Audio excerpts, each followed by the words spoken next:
भोलेनाथ मेरे चैनल पर आप लोगों का स्वागत है। ये भोले बाबा का भजन अच्छा लगे तो लाइक शेयर और सब्सक्राइब कीजिएगा, कमेंट भी करके बताइएगा। अरे जान करिया भोला से घमंडावा हो, भोला तुर दी है घमंडावा।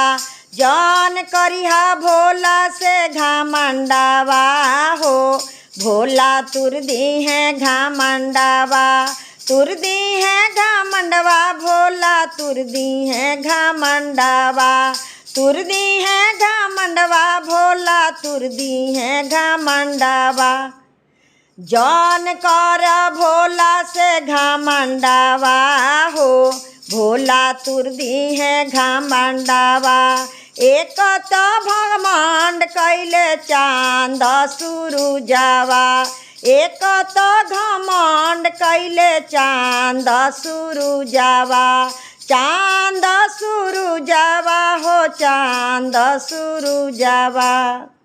अरे उनु के में लागल गरहनावा हो, भोला तुर दी है घमंडावा। उनु के में लागल गरहनावा हो, भोला तुर दी है घमंडावा। जान कर भोला से घमंडावा हो, भोला तुर दी है घमंडावा। दूसरे घमंड कैली धरतिया मैया, दूसरे घमंड कैली धरतिया मैया। धरतिया मैया हो धरतिया मैया। अरे उनु के में आ गईले भूकंपावा हो, भोला तुर दी है घमंडावा। उनु के में आ गईले भूकंपावा हो, भोला तुर दी है घमंडावा। जान कर भोला से घमंडावा हो, भोला तुर दी है घमंडावा। तीसरे घमंड कैले राम से लक्ष्मण, तीसरे घमंड कैले राम से लक्ष्मण।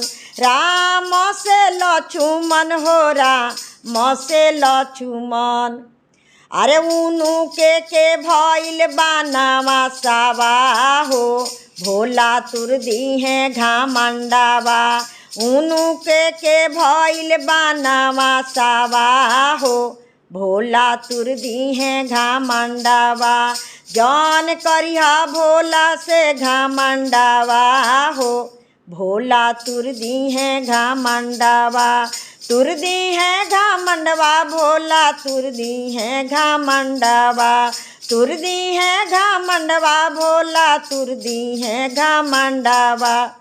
जान करिया भोला से घमंडावा हो, भोला तुर दी है घमंडावा। चौथे घमंड कैली सीता से मैया, चौथे घमंड कैली सीता मैया। अरे उनु के हर ले गइल रामा नावा हो, भोला तुर दी है घमंडावा। उनु के हर ले गइल रामा नावा हो, भोला तुर दी है घमंडावा। जान करिया भोला से घमंडावा हो, भोला तुर दी है घमंडावा। पांचवे घमंड कैले गंगा से जमुना, पांचवे घमंड कैली गंगा मैया। अरे उनु के में पड़ल बालू रे तावा हो, भोला तुर दी है घमंडावा। उनु के में पड़ल बालू रे तावा हो, भोला तुर दी है घमंडावा। जान करिया भोला से घमंडावा हो, भोला तुर दी है घमंडावा। जान करिया भोला से घमंडावा हो, भोला तुर दी है घमंडावा। तुर दी है घमंडवा भोला तुर दी है घमंडावा। तुर दी है घमंडवा भोला तुर दी है घमंडवा। जान करिहा भोला से घमंडवा हो, भोला तुर दी है घमंडवा। जान करिहा भोला से घमंडवा हो, भोला तुर दी है घमंडवा।